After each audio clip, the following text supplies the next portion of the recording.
দেখেন ভাই, আপনি মানেন কিংবা না মানেন, আমি কিন্তু এই কথাটা মানি। সাইন্টিফিকের বইয়ের মধ্যেও আছে, সেটা হচ্ছে প্রত্যেকটা ক্রিয়ার প্রতিক্রিয়া আছে।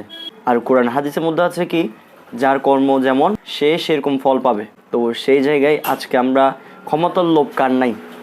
আপনি কার মধ্যে ক্ষমতার লোভ নাই এটা আমাকে দেখান। অমুক ব্যক্তির ক্ষমতার লোভ নাই এভাবে দেখান। আমি বিশ্বাস করি না আমার মধ্যেও ক্ষমতার লোভ আছে, কিন্তু ক্ষমতা আমি ভালোভাবে প্রচার করতে চাচ্ছি। সবাই তো ভালোভাবে প্রচার করতে চায় না, খারাপভাবে প্রচার করতে চায়। তো সেই জায়গায় বাংলাদেশ যেরকম আমার, সেরকম আপনারও।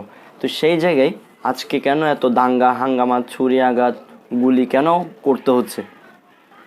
একটা কথা মনে রাখবেন, এই টিমের চাচ্ছে যে এই টিম না জিতুক, এই টিম চাচ্ছে এই টিমকে না জিতুক। সেই জন্য কী হচ্ছে, এই টিমকে আঘাত করেছে।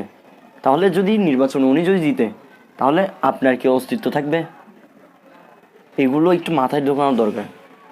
আবার ধরেন ওনারা আঘাত করছে, তাহলে উনি যদি নির্বাচনে জিতে, ওনার কি অস্তিত্ব থাকবে? কিন্তু দেখেন, দুজনের কিন্তু দুজনও বাংলাদেশের নাগরিক। কিন্তু আমরা ভাই ভাই, আমরা মুসলিম ধর্ম দাবি করি, আমরা এই ধর্ম দাবি করি, এই ধর্ম। অন্যান্য ধর্মের মানুষগুলো কি বলে, আমরা মুসলমান হিন্দু বৌদ্ধ এগুলো দেখার দরকার নাই, তুমি মানুষ আমি মানুষ। জালালউদ্দিন রুমিও বলতেছে যে মুসলমান ব্যক্তি যদি মরলে যে কাঁদে সে হচ্ছে যে মুসলিম, হিন্দু মরলে যে কাঁদে সে হিন্দু, আর উভয়জন মরলে যে কাঁদে সে মানুষ। আপনি কি মানুষ না? আমি কি মানুষ না? তাহলে কেন আজকে আমরা একজন একজনের প্রতি হিংসা কেন রাখতেছি ভাই?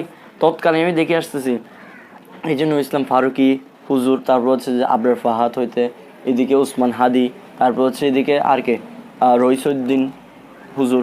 তো দেখেন এভাবে করে করে ভাই কী আসছে, trending, up and down up and down up and down করে লাভটা কী হয়েছে? দিন শেষে তো তাদেরও বাংলাদেশ, আপনারও বাংলাদেশ। আপনি জেলের কোণার মধ্যে পরে পড়তেছেন, ওইদিকে উনি জান্নাতের মধ্যে গিয়ে ফল খাওয়া শুরু করছে। লাভটা কার হইলো?